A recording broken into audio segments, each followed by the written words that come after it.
This program is designed to provide general information with regards to the subject matters covered. This information is given with the understanding that neither the hosts, guests, sponsors, or station are engaged in rendering any specific and personal, medical, financial, legal, counseling, professional service, or any advice. You should seek the services of competent professionals before applying or trying any suggested ideas. The information contained in this podcast is intended for informational purposes only and is not a substitute for individual professional legal advice. The podcast information was carefully compiled from vetted sources and references. However, Rose Resources Outreach to Safeguard the Elderly cannot guarantee that you will not fall victim to a scam. Let's talk about scams. It's the must-listen show for anyone who wants to protect themselves and their loved ones from scams. Every Tuesday at 8 a.m. Pacific Time on K4HD Radio, Joyce Petrowski, founder of Rose, and her guests will provide valuable insights and practical tips on how to recognize and protect yourself from scams. And now, here is your host, Joyce Petrowski. Welcome, everyone. Thank you for joining us for Let's Talk About Scams. My name is Joyce Petrowski, and I'm the founder and board president of Rose Resources Outreach to Safeguard the Elderly. We're a 501c3 nonprofit with a mission to prevent the financial exploitation and defrauding of older adults through advocacy and education. And we have a scam education and awareness program where older adults and really anybody can learn more about scams and learn how to protect themselves. And today we're going to talk to Gordie Siewert from Acacia IT. We're going to talk all about how your information gets out there. So Gordie has over 20 years in the telecom industry and more than 3 decades of management experience. Gordie is a seasoned technology professional with deep expertise in telecommunications, IT infrastructure, and cybersecurity. Throughout his career, Gordie has worked extensively with cell phones, voice over internet phone systems, fiber and wireless internet, data centers, and IT services, gaining a comprehensive understanding of the evolving tech landscape. Currently, Gordie is a business development manager at Acacia IT, an industry-leading managed services and cybersecurity provider, where he focuses on helping businesses safeguard their digital assets and streamline their IT operations. As a licensed cyber liability insurance professional, Gordie also brings a unique risk management perspective to cybersecurity, ensuring clients are protected from digital threats both technically and financially. A lifelong technology enthusiast, Gordie shares his passion for cybersecurity and scam awareness as the host of the podcast What the Hack, where he educates listeners on the latest scams, cyber threats, and best practices for protecting themselves and their businesses in an increasingly digital world. In addition to his technical experience, Gordie has extensive leadership and management experience driving teams to success through strategic planning, innovation, and mentorship. Whether implementing cutting-edge IT solutions or advocating for cybersecurity awareness, Gordie is dedicated to making technology accessible, secure, and efficient for businesses and individuals alike. So let's welcome Gordie. Thank you, Joyce. Thank you. That was quite the introduction there. How are you? I'm doing fine. Apparently, there's a ray of light sneaking in my window, and I apologize. I know for that. you look like you have an aura of light coming down. Like a halo that has those light reflections. Hopefully it'll last just a minute here. I don't know where that's coming from. Never happened. That's never happened before. Well, you can be the angel today. How's that? There we go. There you go. Okay. Thank you for the intro. Well, thank that was you. Quite the intro. Yes. So thank you for being on today. And I thought it would be, for our first episode, it would be really great to talk about your information's out there. Absolutely. Right? It's different for everybody. Like you might have more or less information out there than I do. Somebody else, right, could have different information out there. It's different for everybody, but I think it's a basic first step understanding that people need to take, really anybody, not just the older adults, that they need to understand that your information is out there. And so I wanted to dive into, well, how does it get out there? I think some of Sure. it is out of our control, but some of it we can control. So let's start with something that's out of our control, right? So that's going to be data breaches and hacks. Yes. Yeah, that So happens. explain data breaches and hacks. Yeah, so data breaches. There was a big one. I don't know if anybody out there uses LinkedIn. That's a real popular one. There was a breach that happened quite some time ago, and everyone's usernames and passwords got out there, and all the information that they loaded on top of that got out there into the public, onto the dark web. So if you've used, and obviously if you signed into LinkedIn at one time, they would tell you, hey, there's been a breach. We all get that every once in a while. We get that email from, it could be, the AutoZone down the street. It could be different, the grocery store. Once you log in, Right. it's going to tell you that there has been a breach and you need to change your password. So that's how that stuff gets out there. Just, companies getting breached. There was a breach that happened last year with a bunch of different cell phone companies. All their information, I'm talking text messages, pictures, everything got breached. Oh, wow. Yeah, I believe it was AT&T got hit pretty hard. They paid a ransom to make sure that and it was an agreement with the bad guys that they would destroy all the photos and all the information. So who knows whether that got destroyed or not, but that's quite interesting. So, and that's a little scary for me because I'm an AT&T customer. Yep. Right. Yeah. So, it's a good thing I don't keep sensitive stuff on my phone. So anyways, Yeah. but, so, one of the things we talk about in our presentations is just giving people like an overview of how their information gets out there. And one of the things we say is, when hackers get into these companies and they take the information, sometimes they hold them for ransom to get money from the company, but they're already selling the information on the dark web, whether they get the money or not from the company. It's totally separate. So it's interesting that AT&T has an agreement, like you said, with the bad guys, that the pictures and all that stuff weren't going to be released. I don't know, I've always been under the impression, the bad guys don't follow the law, Bad right? guys are bad guys for a reason. Yeah. Are they going to follow the contract, right? I guess Right. it's really the only thing you can do. I don't know, right? AT&T is a big company. So, and it's not just AT&T, right? It's Right. other cell phone companies have been hacked into as well. And really no company, no matter what your business, is immune to being hacked into. Correct. I don't know how you cybersecurity people do it. It seems like it's a 24/7, 365-day job to always be on top of the game, looking for those types of threats because it's become very frequent. It seems like it happens every other week. You're learning about stuff like that. So, all right, and also like this happened with the Centers for Medicaid and Medicare last summer. They didn't get breached or hacked into, but if my understanding is correctly, that they contract part of their services out to another company. And it was that company that got hacked into, which then breached like over 1 million people's Medicare information. And so I know my cybersecurity guy always says you're only as secure as your weakest link. Right. And so when you're contracting with people and they have access to some of your information, that just adds another layer of now what happens if that company, gets hacked into it.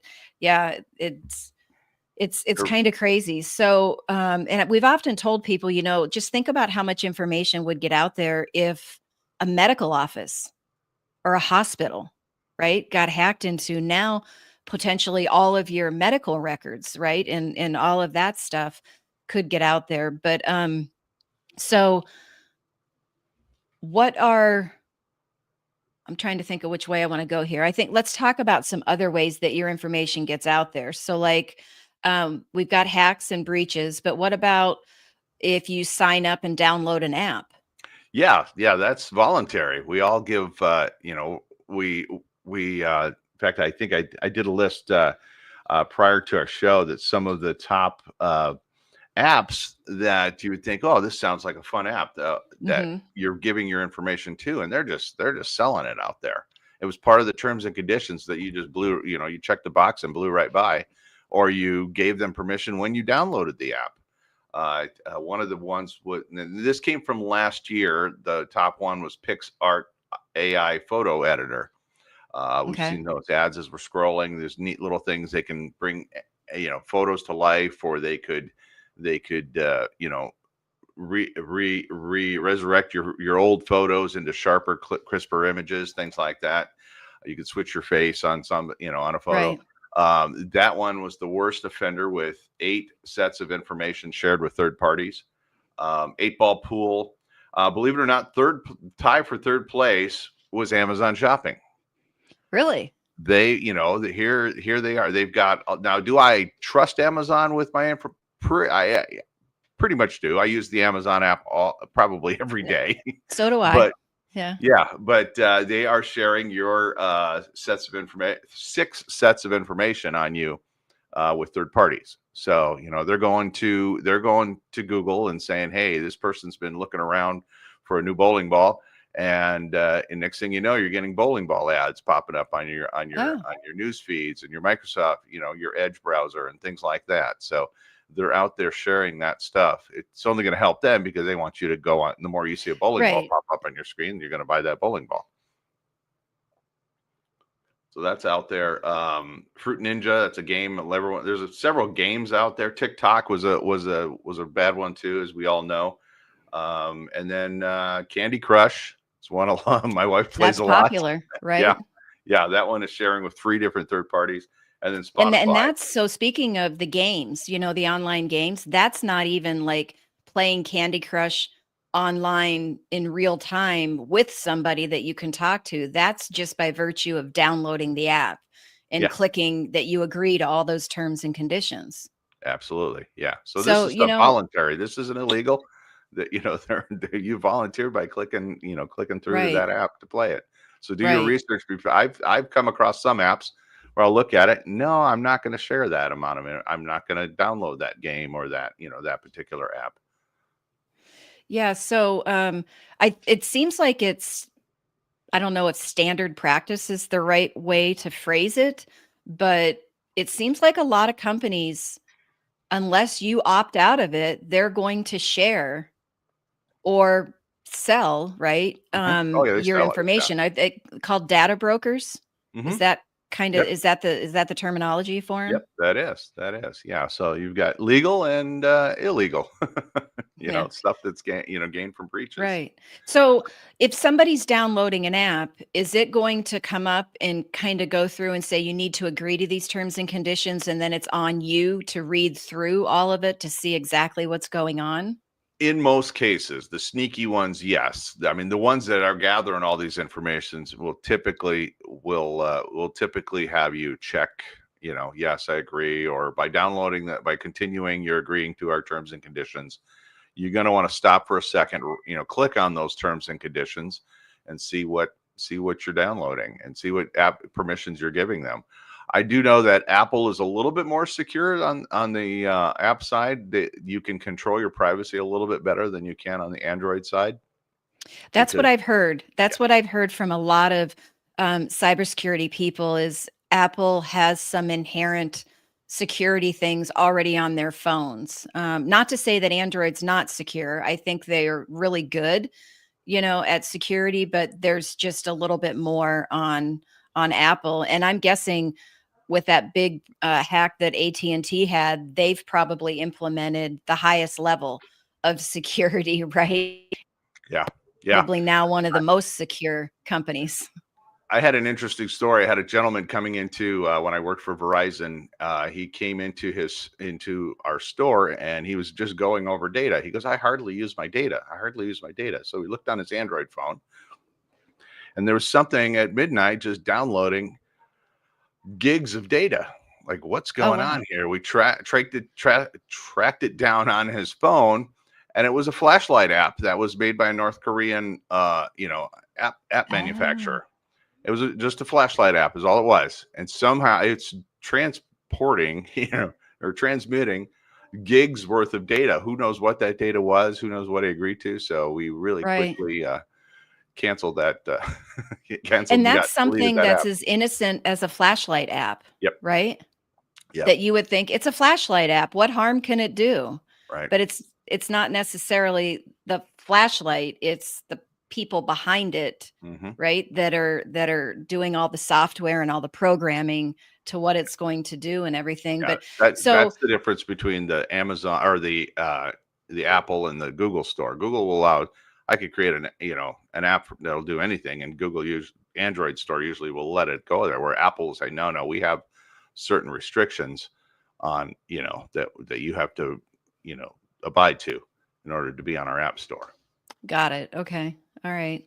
Well, then, so what about, let's go to websites, right? I know a lot of websites that I go to, whether it's for business or personal, and it won't be the first time I go there. It's like every time I go to the website, at the bottom, it usually says, we have cookies and you need, well, you need to agree to them or you can manage them. Um, what's the best thing to do there? I would think it would be go in and manage those, or else you very well they could be tracking you and marketing to you and selling your information to advertisers. And Yeah. So there are times where you could still not reject those cookies and still right, access their website. Some of them just won't let you go any further unless you do accept those cookies. So I would recommend look into it. My first thing is I'll usually reject it. Unless it's something that I find. For instance, if I'm looking for a car. Okay. okay, I'll accept the fact that they know I'm looking for a car. Maybe a car will pop up on my feed that I'm looking for. okay, I do accept some of that, that data brokering, in our world we live in.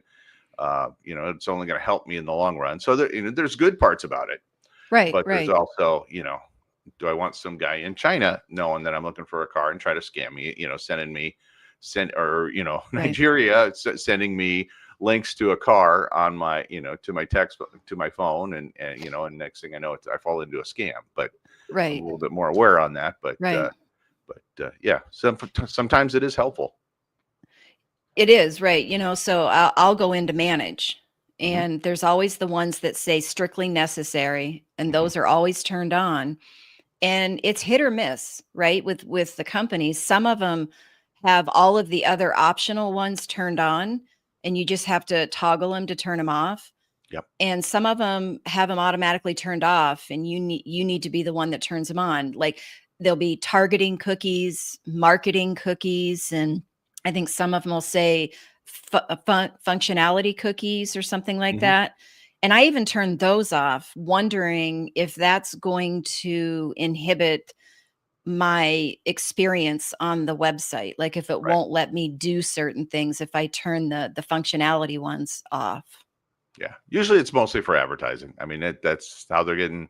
That's why a lot of these free apps that the free, to play this game kind of thing, and that's how they pay for it. Right. So, So you have ads, right? You have right. to have a paid version to get the ad-free version. Hmm. So you're going to have all these ads every so often, but then your information is most likely being sold to whoever those ads are. Right. Um, Also, and public you record. can't go ahead. I'm sorry. Go ahead. I was Please. just going to say, and you like if you have a streaming app on your phone and you're watching a show or a movie and it's not the paid, well, sometimes even with the paid version, it's just Yeah. not a high enough paid version to take those ads out. You can't fast forward through those ads. Right. Right. I mean, some of them might let you go a certain amount of seconds and then you can hit skip. But some of them, you got to sit the whole 30 seconds and watch this ad, right? They won't let you fast, but you could fast forward through the show or the movie, Yeah. right? Well, So, the world we're living, first world right. problems, right? Yes, right. you and I, No, you would, you and I remember the three channels in our hometown and that's exactly right. Where all you the had to get commercials. up from your Yes. chair or your Yeah. couch and you had to go turn the channel because we didn't even have remotes, right? Right. I was Yes. as a kid, I was my dad's remote. So Go turn it Yes, to channel absolutely. I think 9. every kid was. Yeah, yeah. That's funny. Another thing that is public record. There's a lot of legal public record out there. It's you just a quick search. Someone could find out how much I paid for my house, how much you paid for your house. Right. Your relatives, your age, your phone number, your address. It's out there. Now there is something I've discovered recently where you can go into your Google settings. Don't ask me exactly how to do it now, but you can Google it, how to remove yourself from searches for free Mhm. through Google. So if anybody does search you, you'll be alerted, and then they will ask you if you want those search engines Oh, removing that's your nice. And so information. That that's recently directly happened through to me. Google. Yep, You it just have to recently go in and happened. say how to remove myself from the public search. Yes. Or So is I it got an public search email. or like public people search? Public search. Just I public again, search. Okay. yeah, I don't know the exact method, but it works. I got an alert the other day that someone was searching for me on 6 different search engines that I didn't Oh. even know existed. They're just Oh, public okay. information websites. And next thing you know, I got offered a scam job. I Uh, mean, that almost within 5 minutes of that alert coming up. Someone's trying to offer one of those scam jobs, probably a money laundering mule or something like that kind of job. mhm. And who just text someone and said, "Hey, we want to hire you." So it was one of those type of things. They obviously did some search and find out where I lived, who what my phone number was, and that sort of thing. So I Right. went into and asked to remove myself from those particular websites. So that's a free service. There are other service that you can do.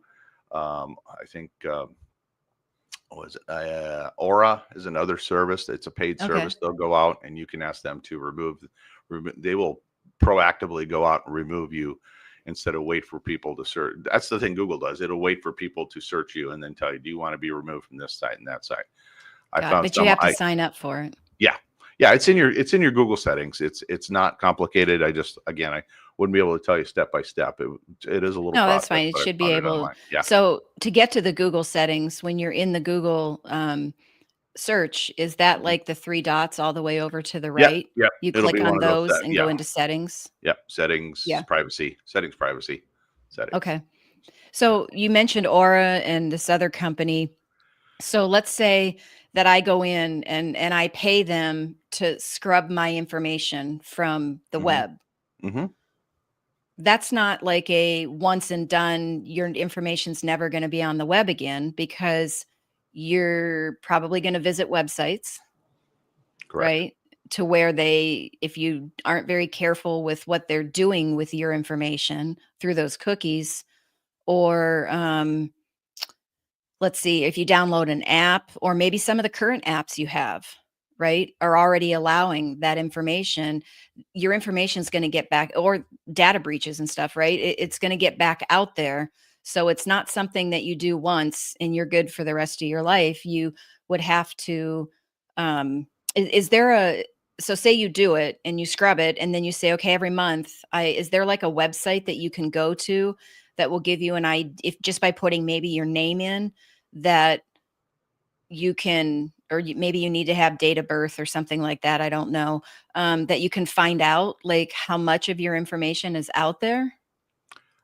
That is a good question, but I know that these sites that you're paying, that you pay for, like Aura or Oh yeah, Incogni.com, incognito. yeah, they'll go out and they're proactively continually searching for it, So they're and okay, so you're yeah, probably yeah, paying it's like a not a one time. subscription. Yes, Okay. yes, yeah. And so they're every so often going out and scrub, got it. Okay, well that's better, right? They're really good because they will also, if you're about to click on a link, if you click on something, it'll warn you, hey, this site has been, linked to scams or something like that. So they give you a nice, good, up, updates about what's going on. So Oh, that's good. That's yeah, good. there's a lot of good features from them. In all honesty, I've never used one of them, but I'm thinking about Neither, checking neither have into I. it, Yeah, yeah, right? Just checking into it and see what it would cost for the monthly subscription, and that way get to know it better, right? yeah. Yep. Um, okay. So what? Oh, you know what? Social media. That's a big one. Yep. That's a big one, That right? leads to a lot of fishing and a lot of, you're going on vacation to, to going skiing this weekend, and next thing you know, you've got people in the area knowing you're skiing and all kinds of other things. There's just so much information out there on social media, and Right. I'm guilty of it. I have a little social media account. I do have it pretty locked down to private, only friends only.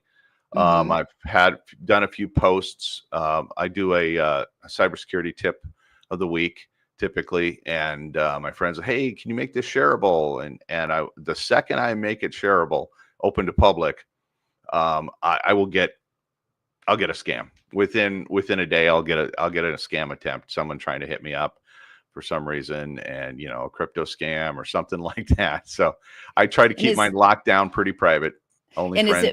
is it when you say you're getting hit up, is it that they're commenting on that post that you Yep. made? They'll That's what comment I on the thought. post. Yeah. They will. So I've got a lot that I've noticed. I've have some senior friends Mm-hmm. that have a pretty open profile. They've made friends with other people. That there's for some reason, I don't know why, there's a lot of Asian profiles of Asian women from New York City who are fashion designers. That's kind of it's the standard thing that I get hit with.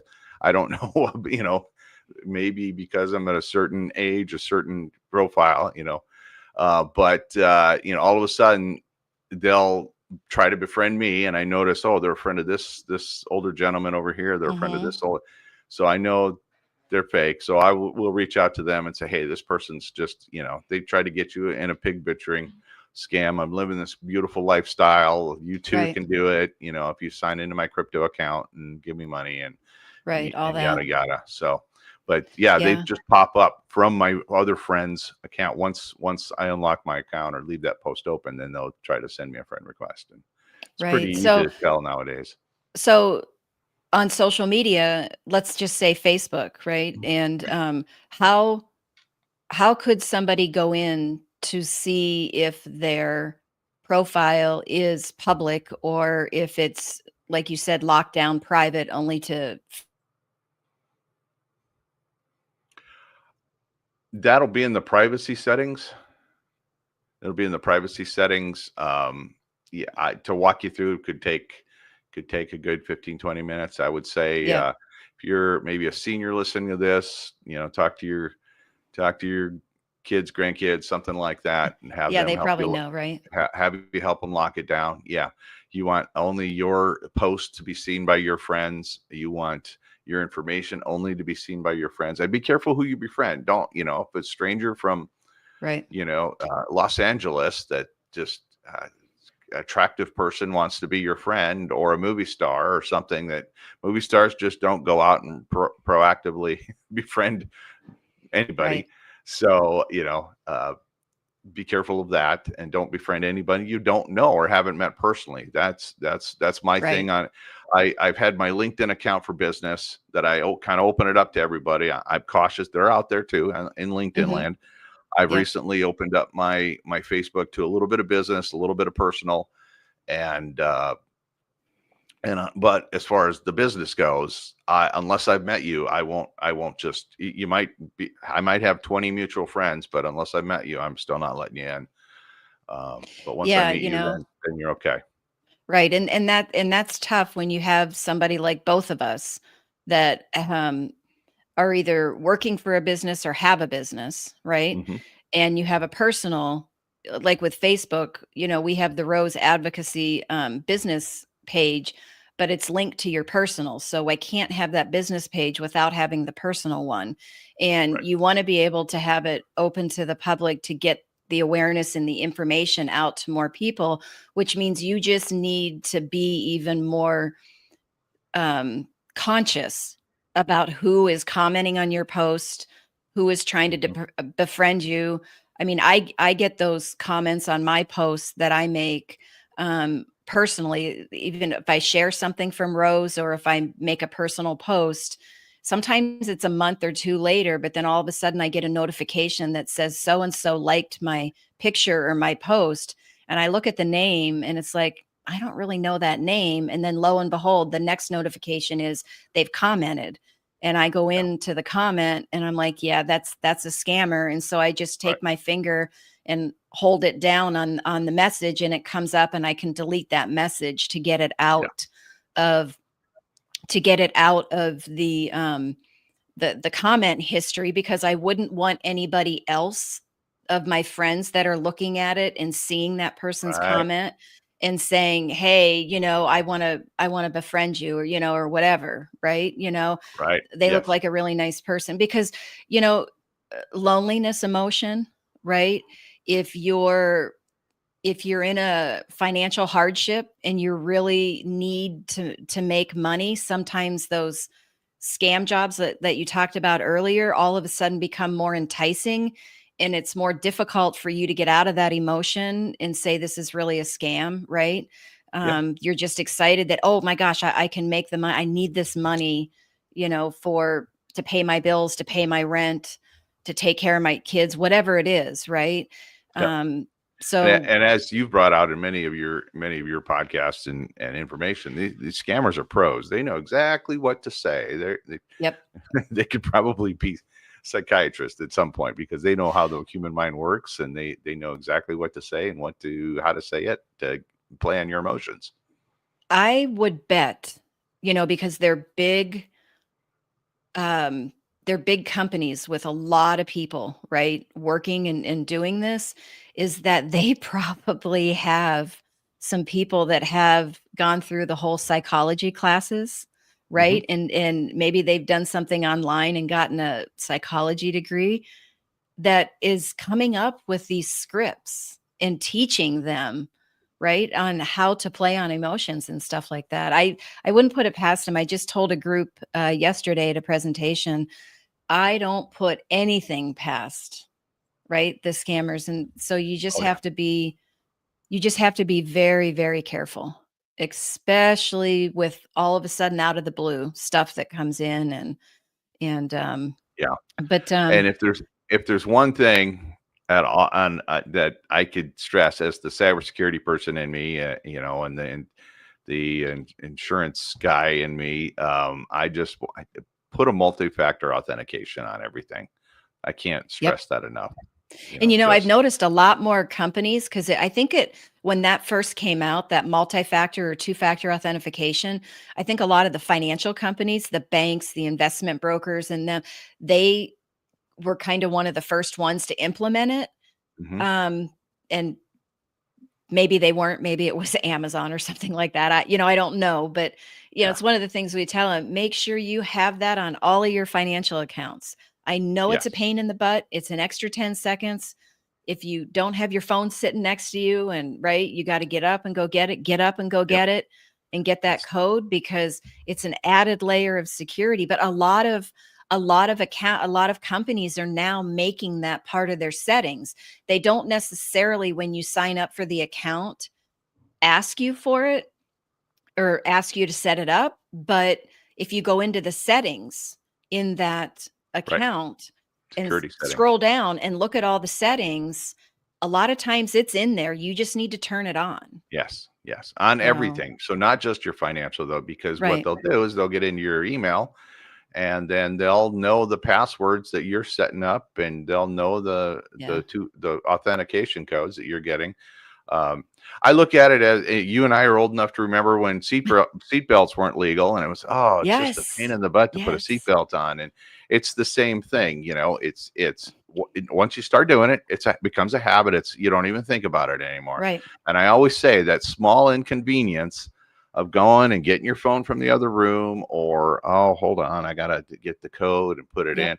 That is way, way better than that gut feeling you get when you open up your email and says someone has signed into your bank account, or someone has Yep. signed into your Facebook account. It can save your life, right? Yeah, absolutely. It Absolutely. can, just like a seatbelt can save your life, Yes. should you get into an accident, right? You Right. have that risk when you're out there driving or riding in a car, you have that risk of, and it doesn't even have to be the person driving cause an accident. There's Just all the one other extra small people. step. It's one extra small Exactly. step. Yeah. If you're going to be online, and you have a credit card and you're going to go use it, you have a risk that a scammer's going to get in touch with you. And so you just have to put as much security as you can. And the other thing as to why you want to have multi-factor is, like you said, if they can get in and they get one username and password combination, if you've reused those, which a lot of people do, they have a called the computer dictionary. system that just puts it into thousands of different accounts, knowing that it's called most the people dictionary reuse. attack. Yep. Yeah, it's What called was it? A dictionary attack? dictionary attack. They will they'll do some social phishing on you and figure out your first pet's name and all that stuff on Facebook, and then they'll use combinations of your passwords, and then they have software that does it all. So they'll run that algorithm. Once they get one username and password, they'll just run an algorithm throughout all of the the banks and the social medias and the emails and everything else. Yeah. So use multi-factor. That even if they have your password, they can't sign in without that. Without that, which is confidential information, right? You don't just give it to anybody. You need to know for sure. And I would recommend having an authenticator app that works better than the text messaging code, because they can hang out on your phone. Your text messages can be compromised. They can, so Google right? Authenticator, And that's Microsoft Authenticator. right. And the one thing with that I found with, and mine was Microsoft Authenticator, but I'm sure it works with Google Authenticator. If you're going to get a different phone, whether you're switching from Apple to Android or vice versa, or just upgrading your phone, you need to make sure that all of that information in that Authenticator app transfers over. Yeah. Because one of mine didn't. Oh, and it took me a while, like months. I was finally able to get in, but it was a lot of work and a lot of headaches and frustration. So just make sure that transfers over. We've only got about maybe 3 or 4 more minutes, but I wanted to talk about one thing that I see on Facebook all the time is these surveys, or there'll be these, I don't know what they call them, but it's like you answer some questions and they're going to tell you what type of person you are, right? And it's fun. People like to do that, and then they'll post it and other people will be like, oh, that's cool, I want to do that. Now, are they all legit?